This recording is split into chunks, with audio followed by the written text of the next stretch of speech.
कियारा ने गुस्से में टेबल पर हाथ मारते हुए पूछा, किसने धमकी दी तुम्हें?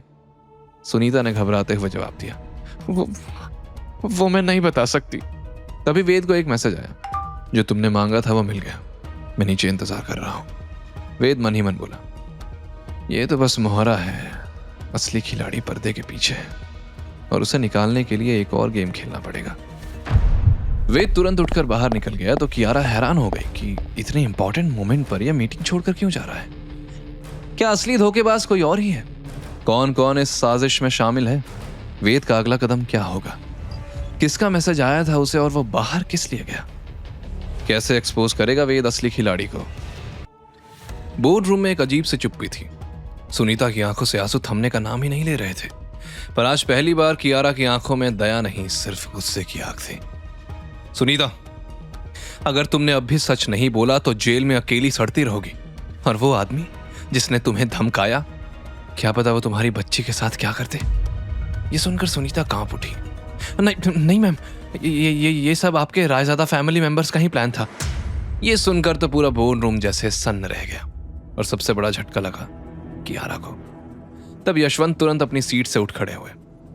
दिस इज ऑल बुलशिट, ये औरत कुछ भी बोलेगी और आप सब मान लेंगे।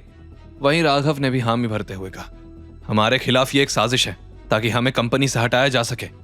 तब मिस्टर गुप्ता बोले, सुनीता को अपनी बात पूरी करने दो, उसने तो आप दोनों का नाम भी नहीं लिया।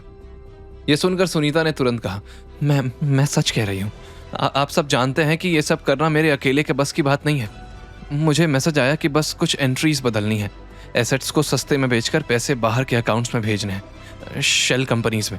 अगर मैं मना करती तो उन्होंने मेरे बच्चों की जान लेने की धमकी दी थी। यशवंत अपनी सफाई देते हुए ऊंची आवाज में बोले, क्या कोई प्रूफ है? बोलो। तब राघव भी कियारा की तरफ उंगली दिखाते हुए चिल्लाया, तुम अकेले इस कंपनी को खाना चाहती हो ना कियारा? तभी तो मुझे यहां से निकलवाना चाहती हो ताकि एमडी की पोजीशन के दावेदार कम हो जाए। यशवंत ने कहा, राघव इज राइट, कियारा एक एक करके सबको बाहर निकाल देगी और शुरुआत उसने अपने ही फैमिली मेंबर से की है।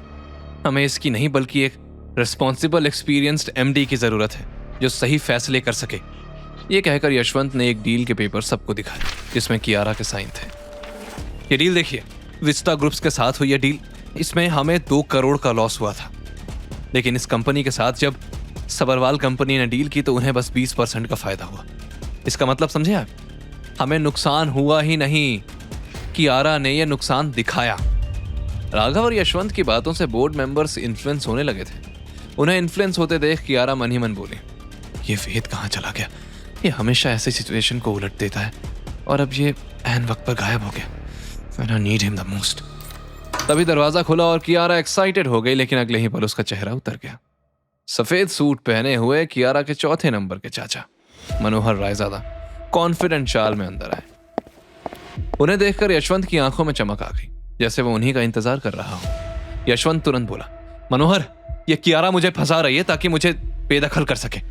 तुम सबूत लाए हो ना इसके खिलाफ? कियारा हैरानी से अपने रिश्तेदारों को देख रही थी।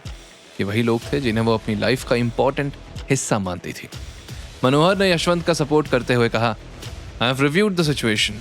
ये कहते हुए उसने कियारा की कंपनी के लिए कुछ डिसीजंस की फाइल्स सबके सामने रखते हुए कहा, यू कैन सी कियारा के आने से हमें कितना लॉस झेलना पड़ा है। फिर वो आगे बोले, एंड आई थिंक हमें री इन्वेस्टिगेट करना चाहिए और तब तक कियारा को कंपनी के हर फैसले से दूर रहना होगा। और टू बी फेयर, यशवंत भाई और राघव भाई भी अलग रहेंगे। क्या कहते हैं आप लोग? मैं खुद ये इन्वेस्टिगेट करूंगा। सभी बोर्ड मेंबर्स आपस में बात करते हुए सर हिलाने लगे, लेकिन तभी दरवाजा फिर से खुला। वेद अपने देसी अंदाज में कॉन्फिडेंस से अंदर आया और कियारा से बोला, मुझे जैसे ही पता चला कि नई प्रॉब्लम है तो मैं तुरंत आ गया। कितना ऊंचा बोलते हैं मनोहर अंकल, आपकी आवाज बाहर तक आ रही है। वैसे आप ड्रामा बहुत अच्छा करते हो। वेद को देखते ही राघव और यशवंत के चेहरे पर हवाइयां उड़ने लगी। यशवंत मन ही मन बुदबुदाया कि जब भी आता है धमाका ही करके जाता है, कहीं फिर से प्लान पर पानी न फेर दे। वहीं वेद के आते हैं कियारा की सांस में सांस आई। जाने क्यों उसे भरोसा हो गया था कि वेद यह सिचुएशन संभाल लेगा। वेद मनोहर के पास जाकर बोला, आपका ही इंतजार था, अब आए हैं तो बैठ जाइए। अब वो क्या है ना, अभी बहुत प्रेशर मिलने वाला है आपको।